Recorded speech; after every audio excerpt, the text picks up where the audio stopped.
ये जो लव जिहाद का जाल था उसमें शुभम गोस्वामी कैसे फंसा और फिर कैसे इसकी घर वापसी हुई, कहानी पूरी इसी पर है। शुभम गोस्वामी नाम का एक लड़का 3 साल पहले इसका धर्म परिवर्तन किया गया था। मुस्लिम लड़की से प्रेम विवाह हुआ तो लड़की के प्रेम में ये भी मुसलमान बन गया। शुभम की जगह उसने अपना नाम अमन खान रख लिया, लेकिन बदले में जब उसको धोखा मिला, उसके साथ मारपीट की गई, उसे गौ मांस खिलाया गया। लड़की के घर वालों ने अमन खान बने शुभम को जमात में भेजना शुरू कर दिया। उस पर बहुत दबाव बनाया गया, जिससे तंग आकर अमन खान अब फिर से शुभम गोस्वामी की अपनी पुरानी पहचान पाने जा रहा है। मध्य प्रदेश सरकार के मंत्री विश्वास सारंग की मौजूदगी में फिर से हिंदू धर्म वो अपना रहा है। विश्वास सारंग से मिलकर पहले तो इस लड़के शुभम ने, जो अमन खान बन गया था, वो वापस शुभम बन रहा है। उसने अपनी पूरी आप बीती सुनाई और फिर मंत्री विश्वास सारंग से उन्हें ये आश्वासन मिला कि शास्त्र अनुसार घर वापसी कराई जाएगी। हालांकि भोपाल में जो प्राचीन गुफा के मंदिर हैं, पंडित पुजारी जो हैं वो सब उसकी घर वापसी करा रहे हैं, लेकिन घर वापसी का क्या कोई विधान है हिंदू धर्म में, इस पर थोड़ी सी चर्चा करनी पड़ेगी। लेकिन शुभम की जो कहानी है, जो उसका दुख है, जो उसका दर्द है, वो बड़ा परेशान उसे कर चुका है। वो ये कह रहा है उसके साथ बहुत प्रताड़ना की गई, उसे जमात में भेजा गया, गौ मांस खिलाने की कोशिश की गई। शुभम गोस्वामी, जिसे अमन खान बनने पर मजबूर किया गया था, इसलिए अब वो फिर से हिंदू धर्म में लौटना चाहता है। शुभम को उसी के मोहल्ले के एक मुस्लिम परिवार ने टारगेट किया था। पहले प्रेम जाल में फंसाया गया, फिर उसका धर्म परिवर्तन किया गया और फिर बाद में जब उसके साथ मारपीट का पूरा खेल शुरू हुआ, लड़की के परिवार ने उसे झूठे केस में भी फंसाने की कोशिश की। रेप का केस भी लगाया गया, उसे जेल तक जाना पड़ा। 3 साल तक प्रताड़ना झेलने के बाद फिर शुभम ने जो अपनी आप बीती सुनाई है, वो हम आपके सामने रख देते हैं।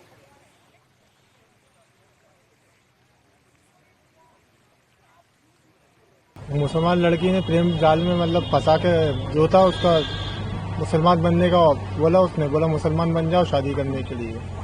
नहीं बनने पे उसके परिवार ने एफआईआर कराई, जिनसी चौराहे पे मारा भी, मारपीट करी उनके मित्रों ने। और उसके बाद है ना, मेरे को ऊपर काफी टाइम तक मैं अकेला ही था, मेरे साथ तो कोई था नहीं। बार बार मेरे ऊपर ये मारपीट होती थी। उसके बाद गाली गलौच, आने जाने में दिक्कत। फिर कई बार प्रताड़ित होकर मैंने फिर उनके अनुसार इस्लाम धर्म अपना लिया।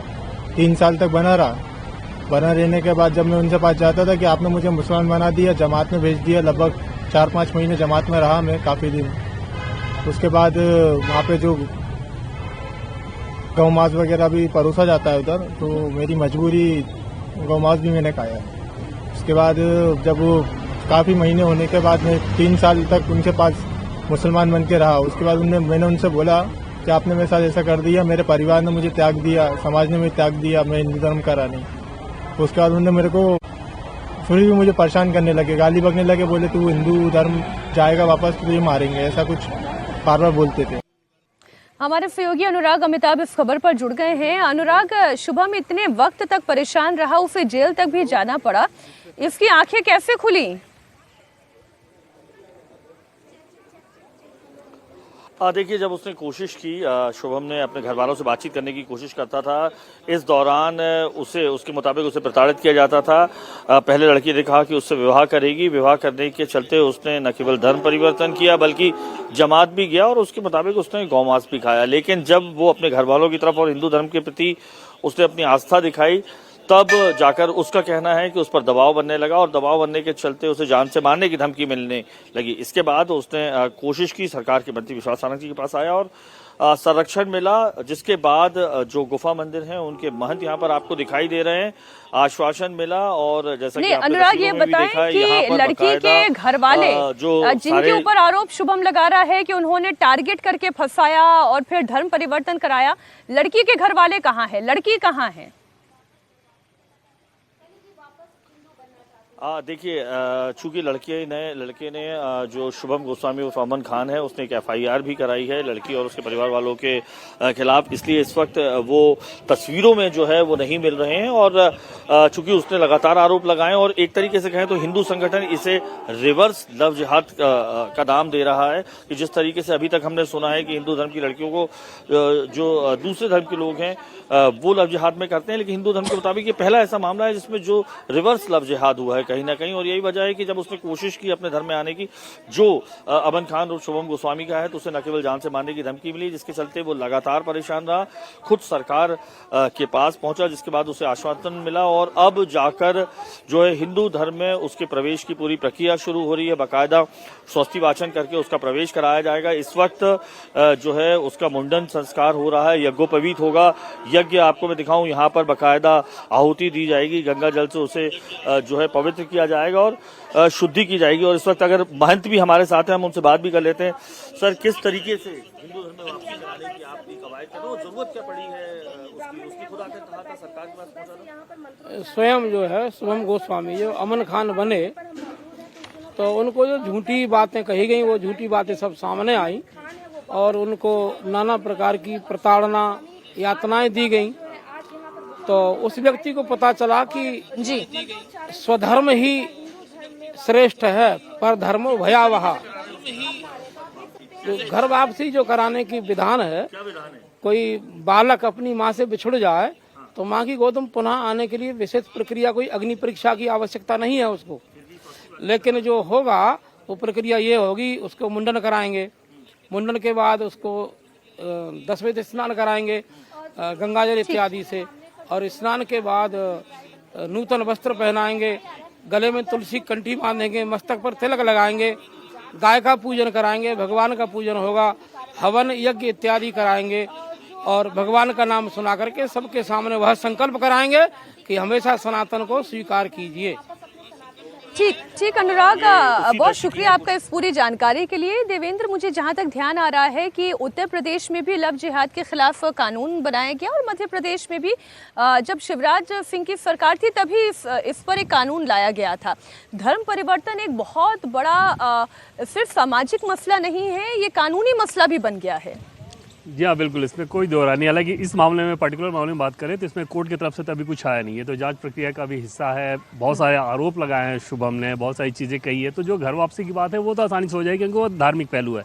लेकिन जो कानूनी पहलू है वो अगर कोर्ट में सत्यापित होता है तो वो ज़्यादा उसके गंभीर परिणाम होंगे और वहाँ पर निश्चित तौर पर मध्य प्रदेश सरकार के सामने और वहाँ के एडमिनिस्ट्रेशन के सामने एक बड़ी चुनौती होगी कि इस तरह के मामले को अंजाम तक पहुँचाएँ। और वहाँ पर आप किसी भी अभी आज नेता से बात कीजिए, वो इस चीज़ को लेकर बहुत ज़्यादा सख्ते में है कि ऐसा कैसे, जैसे धर्म परिवर्तन आपने करा लिया वहाँ तक तो ठीक था, लेकिन इस तरह से टॉर्चर करना जो कि आरोप लग रहा है, तो अगर वो हकीकत है तो फिर तो बहुत ज़्यादा चिंताजनक है और न जाने ऐसे कितने मामले और हो रहे होंगे।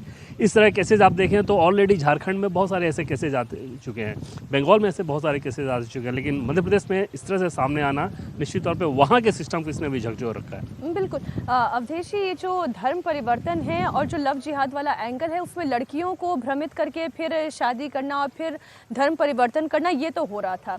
अभी जैसे अनुराग बता रहे हैं, यहाँ पर तो लड़के को भ्रमित करके पहले धर्म परिवर्तन कराया गया और फिर गौ मांस खिलाने का जो आरोप उन्होंने लगाया। और बड़ी हैरानी की बात यह है कि पिक्चर से बिल्कुल लड़की और लड़की के घर वाले गायब हैं। वो कहाँ हैं, क्या कर रहे हैं, क्या करते थे, इस बारे में कोई जानकारी नहीं मिल रही है अभी तक। नहीं, पहला तो यही है, जैसा देवेंद्र जी ने कहा, आप सोचो मध्य प्रदेश में और उत्तर प्रदेश जैसे राज्य में अगर इस प्रकार की घटनाएं हो रही है। मध्य प्रदेश में हमने देखा कि एक हिंदू को पकड़ के और फंडामेंटलिस्ट मुसलमानों की फौज ने उसको कुत्ता बनाकर चलाया था। जब इस प्रकार की घटनाएं अगर इन राज्यों में हो रही है, 2003 से सरकार है, तो आप कल्पना करिए कि किस स्तर पर इनकी सोच है। उत्तर प्रदेश में हमने देखा कि छांगुर का जो तंत्र था, जैसे एक फैक्ट्री बनाते हैं ना, कोई सी कारखाना बनाते हैं तो उसका पूरा इंफ्रास्ट्रक्चर बनाते हैं, वैसे ही उसने इंफ्रास्ट्रक्चर बनाया। सड़कें होनी चाहिए, इतनी गाड़ी होना चाहिए, इसका मैनेजमेंट होना चाहिए, फाइनेंस सिस्टम होना चाहिए, लीगल सेल होना चाहिए लड़ने के लिए, प्रशासन में हमारे लोग होने चाहिए, एजेंट होने चाहिए, वहाँ भी लड़के बने हैं, एजेंट होने चाहिए लड़की को लाने के लिए। फिर हमारा कहाँ, अगर देश में नहीं हो रहा है तो विदेश में ले जाके उसका धर्म परिवर्तन करके निकाह कराने के लिए होना चाहिए, और उसको देश में विस्तारित कर रहा था। और इतने दिनों से पुलिस प्रशासन देख रहा था। तो ये एक तो सतत प्रक्रिया है इसके लिए। लेकिन जो आप पूछ रही हैं, देखिए हमारे यहाँ जो हिंदू धर्म में कर्मकांड है उसमें बहुत चीज़ें समय परिस्थितियों काल देश काल परिस्थिति के अनुसार विकसित हुई है। हमारे यहाँ जो स्मृतियाँ होती थी, स्मृतियाँ परमानेंट कोई नहीं रही है। स्मृतियों का अर्थ ये था कि ये काल खंड के लिए, समाज के लिए दिशाबोध है। फिर पूरे देश के मनीषी बैठते हैं, उस पर बहस करते हैं, चर्चा करते हैं कि अब आगे क्या होना चाहिए। तो फिर वहां से कुछ लोगों को लिखने का दायित्व मिलता था, वहां तय होता था। तो ये हमारे यहाँ जब ऐसी घटनाएं होने लगी तो अपने अपने समय के अनुसार विकसित हुए हैं। एक समय शुद्धिकरण था और दयानंद सरस्वती से लेकर स्वामी श्रद्धानंद ने शुद्धिकरण आंदोलन चलाया था। आज उस शुद्धिकरण का रिएक्शन हुआ तो बताया गया कि आप हमारे घर के हो, घर वापसी करते हैं। तो उसके लिए कर्मकांड विकसित हुए हैं। और मैं तो ये मानता हूं कि एकमात्र हिंदू धर्म है जिसमें कोई मुसलमान रहते हुए भी हिंदू हो सकता है, कोई ईसाई रहते हुए भी हिंदू हो सकता है, लेकिन हिंदू रहते हुए कोई मुसलमान या ईसाई नहीं हो सकता है। इसलिए ये प्रक्रिया चलानी ही पड़ेगी। एक बड़ी खबर आ रही है, महाराष्ट्र, मध्य प्रदेश और छत्तीसगढ़ नक्सल मुक्त घोषित हुआ। जी हाँ, इस वक्त की बड़ी खबर आपको बता दें, नक्सली कमांडर रामधेर मज्जी ने सरेंडर कर दिया है। रामधेर मज्जी पर 1 करोड़ का इनाम था। इस वक्त की बड़ी खबर आपको बता दें, रामधेर मज्जी, इसकी तस्वीर आपके सामने है, हथियार के साथ उसने सरेंडर कर दिया है। और इसी के साथ महाराष्ट्र, मध्य प्रदेश, छत्तीसगढ़ नक्सल मुक्त घोषित। ये बहुत बड़ी कामयाबी है। जो 2 सबसे बड़ी चिंता केंद्र सरकार के सामने देवेंद्र थी, एक कश्मीर को आतंकवाद से मुक्त करने की और एक छत्तीसगढ़, महाराष्ट्र, इन इलाकों को नक्सलियों से मुक्त करने की। या बिल्कुल मीनाक्षी, और आज सुबह जब इसे सरेंडर किया तो इसके साथ साथ इसके 12 जो सहयोगी थे उन्होंने भी सरेंडर किया। और इस प्रकार से MMC बोला जाता था, महाराष्ट्र, मध्य प्रदेश, छत्तीसगढ़, वो अब नक्सल मुक्त हो गया है। और इस रामधेर मज्जी की अगर बात कर लें तो हिडमा नाम बहुत ज़्यादा चर्चित है। ये हिडमा के समकक्ष था और इसके ऊपर भी 1 करोड़ रुपए का इनाम घोषित कर रखा था पुलिस ने। और आज उसने सरेंडर किया सुबह ही, क्योंकि उनके सामने कोई ऑप्शन नहीं था। लगातार नक्सली न्यूट्रलाइज होते जा रहे थे, तो बहुत दिनों से ये फिलर दे रहा था कि मैं सरेंडर करना चाहता हूँ, सरेंडर करना चाहता हूँ। और उसके बाद आज सुबह इसने अपने 12 सहयोगियों के साथ सरेंडर किया। और इस प्रकार से ये 3 राज्य नक्सल मुक्त, मतलब गृहमंत्री अमित शाह ने जो डेडलाइन रखी थी उससे बहुत पहले नजर आ रहा है कि नक्सल इस देश से पूरी तरह से इतिहास की बात हो जाएगी। बिल्कुल। और जब गृह मंत्री ने अपनी बात भी रखी थी तो उन्होंने चेतावनी देते हुए कहा था कि या तो आप सरेंडर कर दें, नहीं तो सफाया हो जाएगा। मीनाक्षी, इसमें एक बहुत दिलचस्प चीज़ बताऊँ आपको कि जैसे इन लोगों को न्यूट्रलाइज करना शुरू किया गया और आयरन हैंड से हैंडल करना शुरू किया गया, तो इन लोगों ने अलग अलग राज्य सरकार, जैसे आंध्र प्रदेश की सरकार में, महाराष्ट्र की सरकार में भी, या अलग अलग लेवल पे इन लोगों ने अपने चैनल के मार्फत ये मैसेज देना शुरू किया कि हम ऑलरेडी बातचीत करने को तैयार हैं। गृह मंत्री का सख्त निर्देश था कि इसमें बातचीत क्या करना, हथियार छोड़ो, काम खत्म, हथियार पकड़े रहोगे तो मारे जाओगे। मतलब ये कि वो जो टाइम बाई करना चाहते थे, और आमतौर पर नक्सलियों की ये स्ट्रेटजी रहती थी कि जब भी इनके ऊपर पहले भी कभी दबाव पड़ता था तो बातचीत की बात कहते थे और उस टाइम बाई करके फिर अपनी नई स्ट्रेटजी बना लेते थे। इस बार गृह मंत्री की तरफ से ये सख्त निर्देश दिया गया था। यहाँ तक कि सोर्सेज के द्वारा जो हमें जानकारी मिली कि कुछ राज्य सरकार के लोगों ने भी जब बात की कि क्या बातचीत करने को लेकर ऐसे ऐसे मैसेज आ रहा है, सीधे निर्देश था कि कोई बातचीत नहीं, अगर उनको नक्सलवाद छोड़ना है तो हथियार छोड़े, सरेंडर करें, और अगर हथियार पकड़े रहेंगे तो फिर मारे जाएंगे। ये बहुत बड़ी कामयाबी है। इस वक्त की बड़ी खबर आपको बता दें, मध्य प्रदेश, महाराष्ट्र और छत्तीसगढ़ नक्सल मुक्त घोषित हुआ है। एक बड़े नक्सली ने, रामधेर मज्जी ने सरेंडर कर दिया है। और जैसा हमारे सहयोगी देवेंद्र जानकारी दे रहे हैं, ये इतना बड़ा नक्सली था, हिडमा के समकक्ष इस नक्सली को देखा जाता था और लंबे समय से ये फिलर देना शुरू कर चुके थे कि सरेंडर करना चाहते हैं। गृह मंत्री की तरफ से एकदम सख्त आदेश था कि कोई बातचीत नहीं होगी, सरेंडर करें और काम खत्म। इसी तरीके से नक्सलवाद से मुक्त अगर किया जा सका है अवधेश जी, महाराष्ट्र को, मध्य प्रदेश को, छत्तीसगढ़ को नक्सल मुक्त। छत्तीसगढ़ में नक्सलवाद कितना बड़ा दंश था, पूरी की पूरी एक कांग्रेस लीडरशिप अगर खत्म हो गई तो इसी नक्सलवाद की वजह से। संक्षेप में सर आपकी छोटी सी। ये ऐतिहासिक घटना है, क्योंकि चाहे अटल जी की सरकार रही हो या डॉक्टर मनमोहन सिंह की सरकार, सभी सरकारों ने कहा कि नक्सलवाद हमारे आंतरिक सुरक्षा के लिए बहुत बड़ा खतरा है। हम लोगों ने देखा 113 जिलों में इनका वर्चस्व था। लेकिन जब सरकार के अंदर संकल्प हो, दिशा सही हो, प्रतिबद्धता हो और सही तरीके से वो जमीन पर इम्प्लीमेंट हो तो सफलता मिलती है। और इसीलिए आज भारत के आंतरिक सुरक्षा की सबसे बड़ी चुनौती का ये साधारण घटना नहीं है। एक गृह मंत्री हमारे देश में जो शिवराज पाटिल साहब थे, मुझे उनका स्टेटमेंट याद है, उन्होंने कहा कि नहीं हम बात करेंगे, वो हथियार लेके आएंगे तो उसके साथ भी बात करेंगे। एक सरकार ने देख लिया कि बातचीत का अर्थ यह है कि ये अपनी शक्ति बढ़ाते हैं लड़ने के लिए, तो कोई बातचीत नहीं होगी, लेकिन 4 स्तरीय नीति होगी कि हम जो है उनसे संघर्ष करेंगे, अपने लोगों को अंदर भेजेंगे, सरेंडर करना चाहते हो सरेंडर करो, और जहां से कर रहे हो वहां विकास का दौर पहुंचाएंगे और लोगों के साथ प्रत्यक्ष संवाद करेंगे कि इससे बाहर निकलो, इसकी मदद मत करो। एक क्विक कमेंट सर। ये सही में अविश्वसनीय घटना है। मतलब कि कोई आज से 10 साल पहले आज के दिन की कल्पना करता कि छत्तीसगढ़ और महाराष्ट्र नक्सल मुक्त, कोई विश्वास नहीं करता।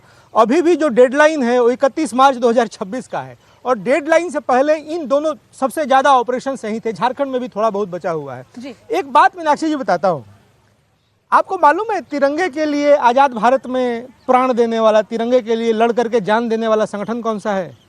विद्यार्थी परिषद। NIT वारंगल में 1981 में, अब NIT वारंगल है, वहाँ पे बिहार के थे विनोद कुमार झा, इंजीनियरिंग पढ़ने गए थे, उनको नक्सलियों ने मार दिया। 83 में एक मर्डर हुआ, नक्सलियों ने मारा, समा जगमोहन रेड्डी, वो तिरंगा फहरा रहे थे। नक्सलाइट केवल विकास के ही विरोधी नहीं है, तिरंगे के भी विरोधी थे, उनको तिरंगा फहराने के लिए मार दिया गया। आज जिसने मारा उसको कुछ दिन पहले सुरक्षा बलों ने मारा, CPI माओइस्ट का जनरल सेक्रेटरी बसवराजू। तो ये एंटी डेवलपमेंट थे, एंटी नेशन थे।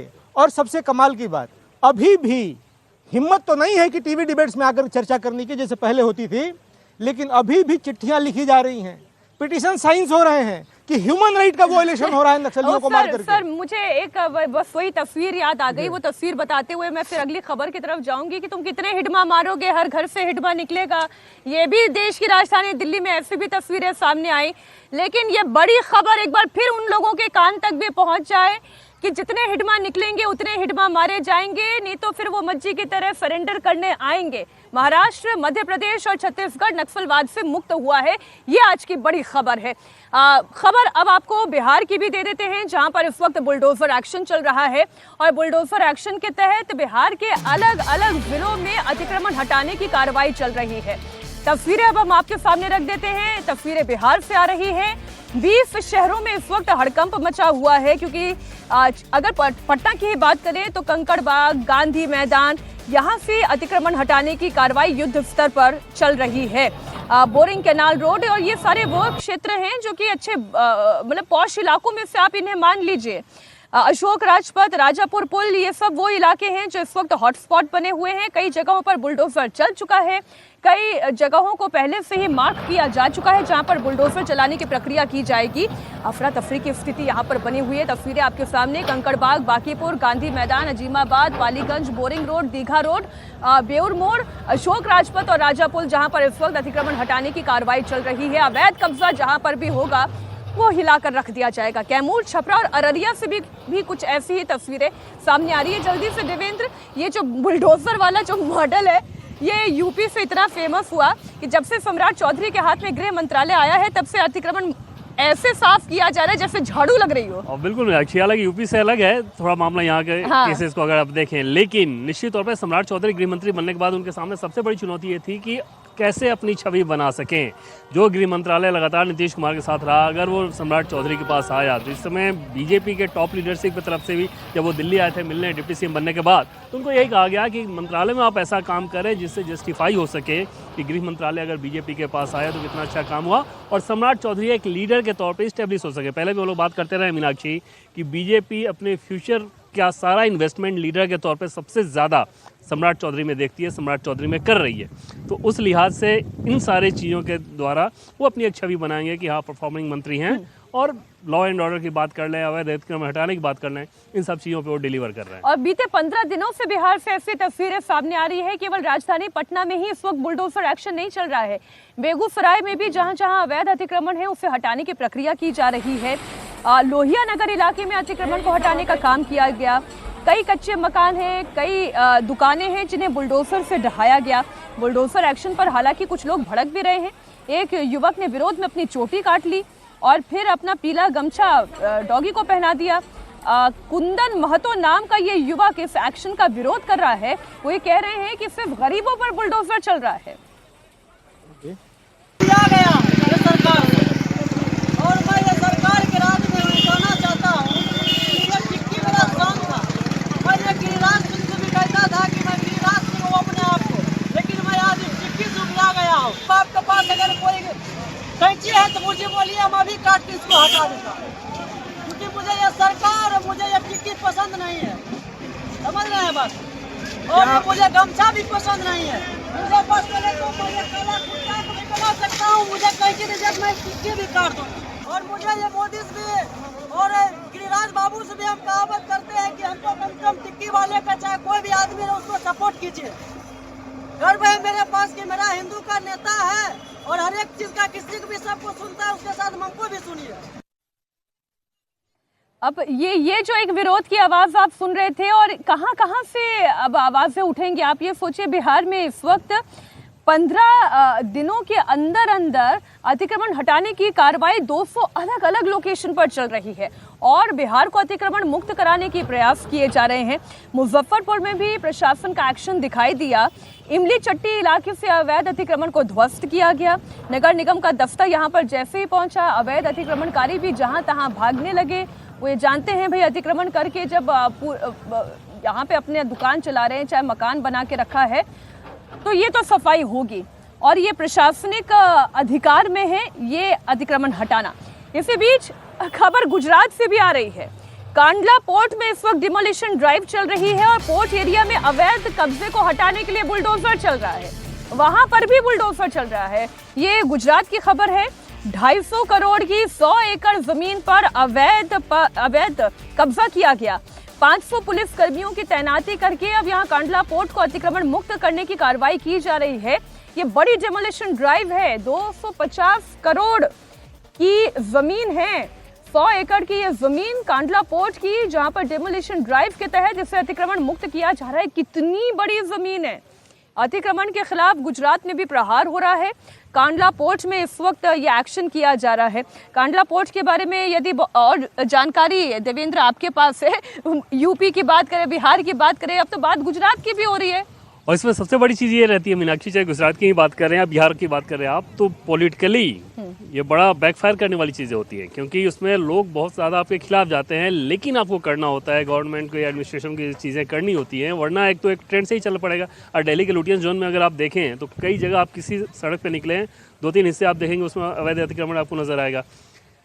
तो इस कंडीशन में इस तरह की प्रवृत्ति पर रोक लगाना, अगर सरकारें ये कर रही है, प्रशासन इस काम को कर रहा है, तो निश्चित तौर पे वो एक अच्छी शुरुआत आप कह सकती हैं। हालांकि इसका एक दूसरा पहलू मीनाक्षी ये भी रहता है कि इतने दिनों में, इतने सालों में ये होते रहा था, फिर तब प्रशासन क्या कर रहा था, उसमें भी आप रोक लगा लेते। तो ये सारी चीज़ें हैं, लेकिन ओवरऑल ऐसा लगता है कि देश में एक मूड सा बना हुआ है कि अवैध अतिक्रमण कहीं भी हो रहा है तो उसका हटाइए। तब तक प्रशासन मीठी नींद सो रहा होता है, जब तक डंडा नहीं चलता। फिर एक बार डंडा चल जाता है, फिर बुलडोजर चलने लग जाता है। बड़ी खबर इस बीच हरिद्वार से भी आ रही है। हरिद्वार में बजरंग दल की शौर्य यात्रा पर पथराव हुआ है। बजरंग दल की शौर्य यात्रा पर पत्थर फेंके गए हैं। बजरंग दल के कार्यकर्ताओं ने दुर्गा चौक पर इस वक्त जाम लगा दिया है।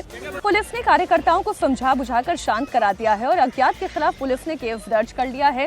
तस्वीरें आपके सामने, जरा फुल फ्रेम पहले ये तस्वीरें देखें। हिंदू समाज को खुला चैलेंज है और हम इसे स्वीकार करते हैं।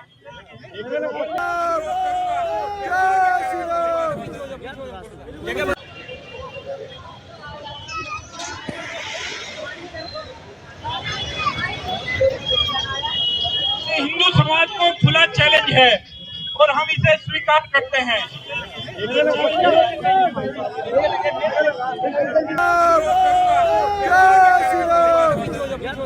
होती है कि एक बजरंग दल की यात्रा ज्वालापुर सैनी आश्रम में थी, उसके लिए कुछ लोग उस यात्रा में शामिल होने के लिए, उस समारोह में, उस सम्मेलन में शामिल होने के लिए आ रहे थे, तो दुर्गा चौक पर जिहादी ताकतों द्वारा, विधर्मी ताकतों द्वारा, देशद्रोही ताकतों द्वारा और आतंकवादियों द्वारा उनके ऊपर पथराव हुआ।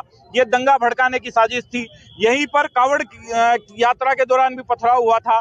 पर ये घटनाएं बता रही हैं कि कानून व्यवस्था खत्म हो चुकी है उत्तराखंड के अंदर। उत्तराखंड में अराजक तत्वों का राज हो चुका है। रोज गोलाबारी, गोलियां चलने की घटनाएं हो रही हैं। तो डीजीपी को जिम्मेदारी लेकर इस्तीफा देना चाहिए और यहाँ पर जो है इन पर अगर शाम तक कार्रवाई नहीं हुई तो बजरंग दल इन्हें जवाब देने के लिए विवश होगा।